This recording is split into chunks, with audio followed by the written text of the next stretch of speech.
Bismillahirrahmanirrahim. Assalamualaikum warahmatullahi wabarakatuh.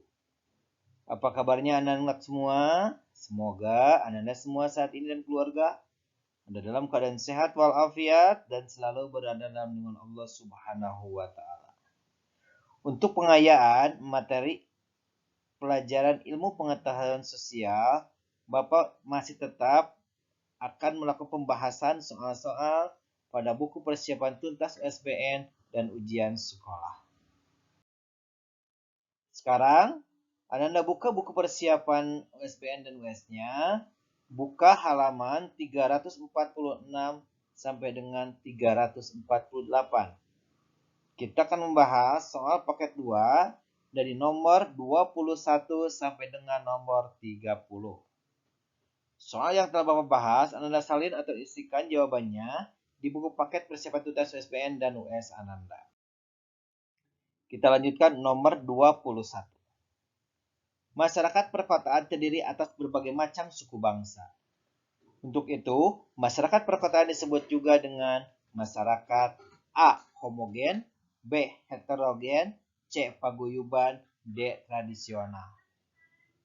Pembahasannya, masyarakat yang di tingkat perkotaan cenderung menjemuk dan berasal dari berbagai suku bangsa dan dikenal sebagai masyarakat yang heterogen. Jadi jawabannya adalah B. Nomor 22. Setiap daerah memiliki kebudayaan sendiri yang membedakannya dengan daerah lain. Untuk itu, keragaman dapat ditunjukkan pada A. Kegiatan di suatu daerah, B. Bahasa dan peninggalan sejarah, C. Rumah adat, tarian, dan pakaian adat, D. Makanan dan minuman di suatu daerah. Untuk pembahasannya, kebudayaan Indonesia sangat beragam. Hal ini ditandai dengan beragamnya jenis rumah adat, tarian, serta pakaian adat dari masing-masing daerah. Jawabannya C. Nomor 23. Salah satu tujuan utama pembangunan kenampakan buatan di Indonesia adalah untuk A. Alat transportasi, B. Pembangkit listrik, C. Memenuhi kebutuhan masyarakat, dan D. Penambahan penghasilan masyarakat. Pembahasannya, tujuan utama dibangunnya penampakan alam buatan adalah untuk memenuhi kebutuhan masyarakat seperti irigasi, penemuan air, dan sebagainya. Jawabannya adalah C. Nomor 24. Salah satu dampak positif pengaruh perkembangan teknologi komunikasi adalah A. Komunikasi dapat dilakukan tidak hanya antar daerah, tapi juga antar negara. B. Dapat dengan mudah dan cepat berpindah dari satu tempat ke tempat lain. C. Adanya pertukaran budaya dan gaya hidup. D. Meningkatnya perdagangan di Indonesia. Pembahasan. Keuntungan yang diperoleh dari semakin majunya teknologi adalah komunikasi semakin tinggi, mudah dilakukan. Tidak hanya antar daerah, bahkan antar negara. Jawabannya adalah nomor 25. Mata pencaharian sebagian besar masyarakat pesisir pantai adalah A. Bertani, B. Peternak, C. Nelayan, D. Buruh pabrik. Untuk pembahasannya, masyarakat yang tinggal di pesisir pantai bermata pencaharian sebagai nelayan karena dekat dengan laut. Jawabannya adalah C. Pengertian koperasi adalah A. Bentuk usaha bersama beranggotakan perorangan atau badan hukum atas asas kekeluargaan. B. Kegiatan usaha yang dilakukan oleh anggota aktif dan anggota pasif.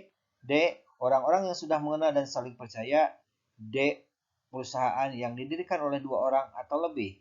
Untuk pembahasannya, koperasi merupakan badan usaha bersama yang beranggotakan perorangan atau badan hukum atas asas kekeluargaan tanpa bermaksud mencari keuntungan.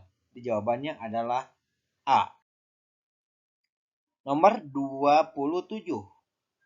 Anda lihat ya gambarnya, itu gambar adalah Pangeran Diponegoro.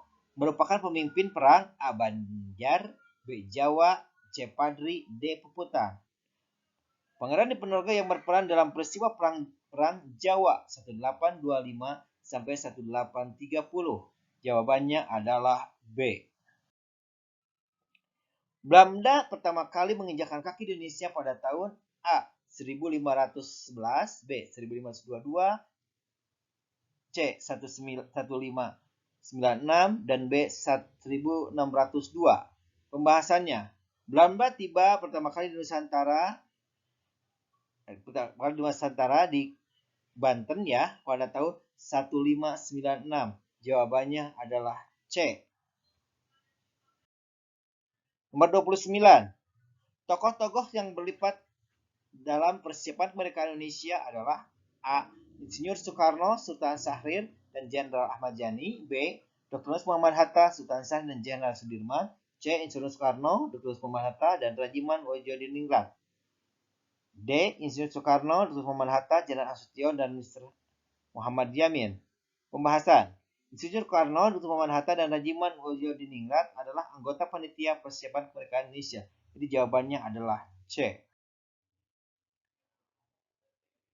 Beberapa negara yang wilayahnya berbatasan langsung dengan Indonesia adalah negara A. Malaysia dan Singapura, B. Papua Nugini Australia, C. Malaysia dan Papua Nugini, D. Brunei Darussalam dan Filipina. Untuk pembahasannya, negara yang wilayahnya berdekatan langsung dengan Indonesia adalah Malaysia dan Papua Nugini. Demikian mungkin untuk pembahasan soal kali ini. Bapak ucapkan terima kasih, mudah-mudahan manfaatnya. Bapak tutup dengan wassalamualaikum warahmatullahi wabarakatuh.